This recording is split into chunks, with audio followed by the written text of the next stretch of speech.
The Battle of Gravelines, defeat of the Spanish Armada. In 1588, the Battle of Gravelines brought upon the retreat of the Spanish Armada. The Armada began due to religious tensions between Catholic Spain and Protestant England. At the time, Spain was a part of the Catholic Habsburg dynasty, which wished to reign across Europe and the New World for both power and trade. Its loss led to Protestantism's triumphant success in Northern Europe and tragic defeats experienced by Catholics in the Anglo-Spanish 30 Years and 80 Years Wars. The Protestant Reformation began in 1517 and spread across Europe as many countries experienced internal conflicts between Catholicism and Protestantism. The Reformation sparked major conflict in Great Britain, but Protestantism succeeded as the English Reformation of 1533 separated England from the Catholic Church, which many English monarchs detested. Furthermore, in the 1560s, Protestantism spread to the Habsburg Netherlands in the Low Countries, then owned by Spain. This led to the 80 Years' War from 1568 to 1648, as the Dutch rebelled against their Spanish rulers with support from England and France. William the Silent, a Dutch leader of the war, said, "I cannot approve of monarchs who want to rule of the conscience of the people and take away their freedom of choice and religion."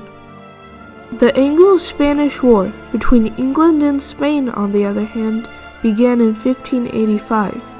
England and Spain had minor quarrels previously, with England raiding Spanish ships in the Indies, harming Spain's critical trade. Moreover, Spain supported Catholic Mary Stuart for the throne of England instead of Protestant Queen Elizabeth I. While the Anglo-Spanish War began with many lesser battles, it became a conflict which all of Europe was watching intently in 1588 with the Spanish Armada. The fate of Spanish, Catholic, and Habsburg influence in all of Northern Europe were decided upon this event. It emerged through a plan from King Philip II of Spain to restore Catholicism and gain influence in England, called La Empresa de Inglaterra. According to the plan, the Duke of Parma in the Netherlands would invade England through the Channel, as the Spanish Armada fought the English fleet, protecting the invasion force. But this plan was tragically flawed. You have to invade by sea. They had an enormous merchant navy. They had a great deal of strengths. They had all of the facilities they needed to be able to invade England, and they were unique in that respect. Splitting up the navy and the army was a major mistake. Invading England by sea is extremely difficult to do, and the sensible thing to do is actually invade by Ireland and then come across the Irish Sea. If they'd have done that, they'd have used their Catholic links with the Irish. That might well have worked. Even with its faults, the Spanish Armada was assembled in Lisbon with ships from across the Catholic world.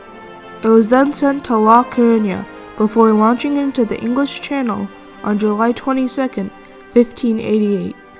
The first engagement between the Spanish Armada and English fleet occurred on July 31st. However, the Spanish' triumphant tactics led to few casualties on both sides. The next fully recorded conflict was on August 7th, as the Spanish were anchored off Calais. The English deployed fire ships to disrupt the fleet, causing the Spanish to scatter in fear. This uprooting of the Armada led to the Battle of Gravelines on August 8, 1588. This was the battle that would enter English history books as the defeat of the Spanish Armada. While this battle began with a duel between leaders of the two fleets, it quickly became an all-out engagement as both sides attempted to maintain the advantage with both tactics and supplies. Quickly though, England was able to triumph over the Spanish by staying at an effective distance and using the wind to their benefit, a tactic which carried on through naval history. Tragically, the Spanish were massacred, and the fleet was only saved when it repositioned itself. Still, the battle was over, and Spain's prospects of trade, influence, and power were defeated.